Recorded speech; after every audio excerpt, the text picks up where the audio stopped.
ሰላም ጤና ይስጥልኝ የዶክተር ዮናስ ቤተሰቦች እንደምን አላችሁ? ዛሬም እንደተለመደው በአንድ ጠቃሚና አስተማሪ ሀሳብ ተገናኘን።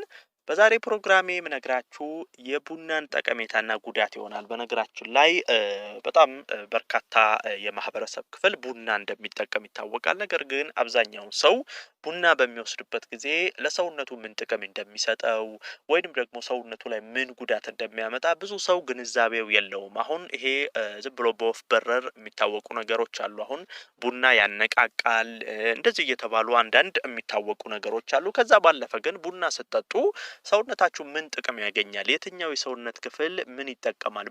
በቡና ውስጥስ ምን ምን ነገሮች አሉ?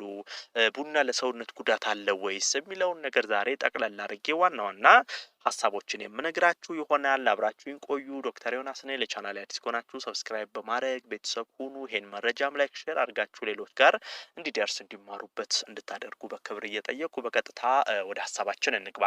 በነገራችን ላይ ቡና በዓለማችን ላይ በየዕለቱ ከ400 ቢሊዮን በላይ ስኒ ይጠጣል። ይሄ ቡና ምን ያህል ተወዳጅ መጠጥ እንደሆነ እጅግ በጣም የሚታይበት ነገር ነው። በቡና ውስጥ ካፌን እናገኛለን፣ ፖታሽየም፣ ማግኒዥየም እንደዚሁም ቫይታሚን ቢ2፣ ቢ3፣ ቢ5 በከፍተኛ ሁኔታ እናገኛለን። እነዚህ ነገሮች ታዲያ ለሰውነት የሚሰጡት ጠቀሜታ በዛው ልክ ከፍ ያለ እንደሆነ መታወቅ አለበት። የመጀመሪያው የቡና ጥቅም ምንድን ነው? ይሄ በተለይ ከክብደት ጋር ተያይዞ አሁን ቦርጭ መቀነስ፣ ክብደት ማጥፋት እንደዚህ አይነት ነገር ለምታስቡ ሰዎች አንደኛው መጠቀም ያለባችሁ ነገር ቡና ነው። ቡና ክብደት በከፍተኛ ሁኔታ ለመቀነስ ይረዳል። ታዲያ ቡና ስትወስዱ ያለምንም ስኳር መጠቀም አለባችሁ።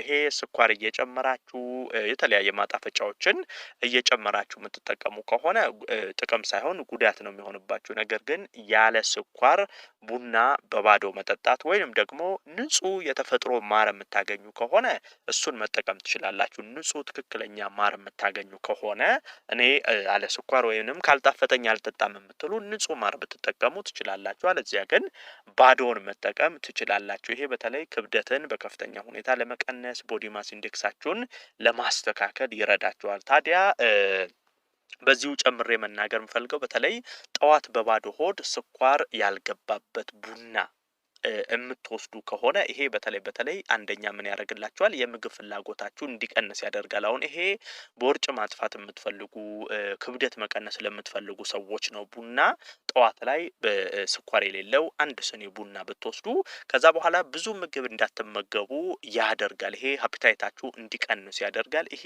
ለረጅም ሰዓት ምግብ ሳትመገቡ እንድትቆዩ ይረዳችኋል። ነገር ግን እዚህ ጋር በጣም ጥንቃቄ ማድረግ ያለባችሁ ምንድን ነው? ይሄን ነገር አሁን እየደጋገማችሁ የምታደርጉ ከሆነ ለጨጓራ ህመም ሊያጋልጣችሁ ይችላል።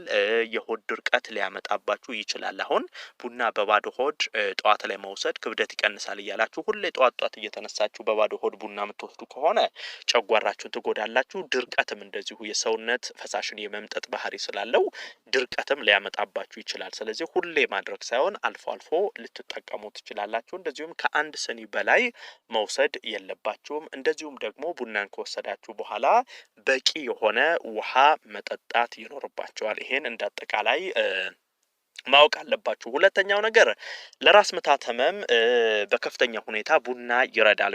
በተለይ ማይግሪን ላለባችሁ ሰዎች በአጠቃላይ ራስ ምታት ላለባችሁ ሰዎች እጅግ በጣም በዚህ በቡና ውስጥ የምናገኘው ካፌን ይሄን ለመከላከል ይረዳል። ራስ ምታትን ለማስታገስ ማይግሪንን ለማረጋጋት በጣም ትልቅ ጠቀሜታ አለው። ይሄ ታዲያ ወፈር ያለ ቡና አንድ ስኒ ወይንም ሁለት ስኒ ብትጠጡ በቂ ነው። ራሳችሁን ሲያማችሁ ማይግሪን ሲነሳባችሁ እንደዚህ ብታደርጉ ከዚህ ጋርም ተያይዞ ቡና ጥቅም አለው። ሌላው ለቆዳ ውበት ይሰጣል። በነገራችን ላይ ቡና በተለይ ይሄ ቡግር፣ ሽፍታ እንደዚህ አይነት ነገሮች ካሉ የማጥፋት አቅም አለው። ይሄ በቡና ውስጥ ያለው ካፌን በተለይ ለሴሎች መተካካት ትልቅ እገዛ ያደርጋል። የሞቱ ሴሎች በአዲስ ሴሎች እንዲተኩ የማድረግ ስራን ይሰራል። የጠቆረ የተሸበሸበ ቆዳን እንደዚሁ የማስተካከል እጅግ በጣም ከፍተኛ አቅም አለው። በነገራችን ላይ እዚህ ጋር እንዴት መጠቀም ትችላላችሁ? አንድ ማንካ የተፈጨ ቡና አርጋችሁ በወፍራሙ በትንሽ ውሃ ለውሳችሁ ፊታችሁን መቀባት። ይሄ በተለይ ፊት ላይ ያሉ አሁን የመበለዝ ፊታችሁ ቆዳችሁ እንዳይሸበሸብ እንደዚህ አይነት ነገሮችን ለመከላከልና ፊታችሁን ጥርት ለማድረግ አንድ ማንካ የተፈጨ ቡና በትንሽ ውሃ ለውሳችሁ ፊታችሁን መቀባት፣ 30 ደቂቃ ቆይታችሁ መታጠብ። ይሄንን ቢያንስ በሳምንት 2 ቀን ብታደርጉት በጣም ጥርት ያለ ያማረ የተዋበ የፊት ቆዳ እንዲኖራችሁ ያደርግላችኋል ማለት ነው። ሌላው ለጉበት ጤንነት በጣም ቡና ትልቅ ጠቀሜታ አለው። በተለይ የጉበት ካንሰርን ለመከላከል ቡና እጅግ በጣም ትልቅ ጥቅም አለው። እሱ ብቻ ሳይሆን በጉበት አካባቢ ጠባሳ እንዳይፈጠር ያደርጋል። የስብ ክምችት ጉበታችሁ አካባቢ ካለ ያንን ያጸዳል። በአጠቃላይ ከዚህ ከጉበት ጤና ጋር ተያይዞ ቡና ትልቅ ጠቀሜታ አለው።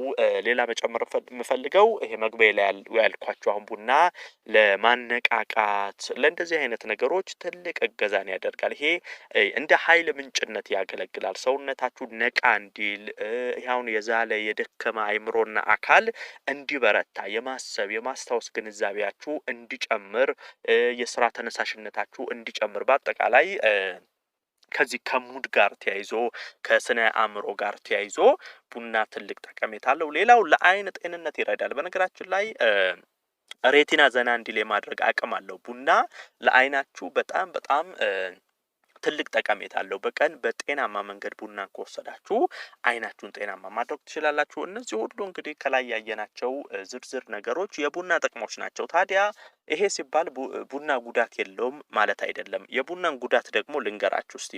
በተለይ ቡና ጉዳት የሚሆነው አሁን ቡና ጥሩ ነው ሲባል በቀን 4-5 ስኒ መውሰድ አይደለም። በቀን 1 ስኒ ቢበዛ 2 ስኒ ከወሰዳችሁ በቂ ነው። ነገር ግን ቡና 4-5 ስኒ በቀን እያበዛችሁ የምትወስዱ ከሆነ የተለያዩ ችግሮች ሊያመጣባችሁ ይችላል። የደም ግፊት ከፍ ሊያደርግባችሁ ይችላል።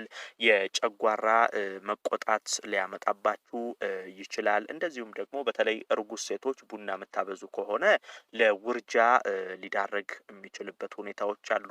እንቅልፍ የማዛባት በተለይ ከፍተኛ የእንቅልፍ እጦት እንዲፈጠርባችሁ ሊያደርግ ይችላል። ከፍተኛ የሆድ ድርቀት ሊፈጠርባችሁ ይችላል። እነዚህ ቡና ካበዛችሁ የሚፈጠሩ ጉዳቶች ናቸው። ስለዚህ በየቀኑ ቡናን አብዝታችሁ አትውሰዱ። በቀን 1 ስኒ ቢበዛ 2 ስኒ ከወሰዳችሁ ከላይ ያየናቸውን ጥቅሞች ታገኛላችሁ። 4-5 ስኒ በየቀኑ የምትወስዱ ደግሞ ድርቀቱ፣ የእንቅልፍ መዛባቱ፣ የደም ግፊቱ፣ የጨጓራ ህመም እንዲህ አይነት ነገሮች ሊያመጣባችሁ ይችላል። ይሄንን ከግንዛቤ ውስጥ ማስገባት ያስፈልጋል። ዶክተር ዮናስ ነበርኩ። ይህን ሀሳብ ላይክና ሼር አድርጋችሁ ለሌሎችም አጋሯቸው። ለቤት አዲስ የሆናችሁ ደግሞ ቻናሌን ሰብስክራይብ እያደረጋችሁ ቤተሰብ ሁኑ። ሁሌም እንደዚህ አይነት ጠቃሚና አስተማሪ ሀሳብ የምንለዋወጥበት ቻናል ነው። ሰብስክራይብ ብታደርጉ በርካታ ትምህርቶችን ታገኛላችሁ። እንደዚሁም አዳዲስ መረጃዎች ስለቅ ቶሎ እንዲደርሳችሁ የደውል ምልክቷን ኦል የምትለው ላይ ብታደርጉት መልካም ነው።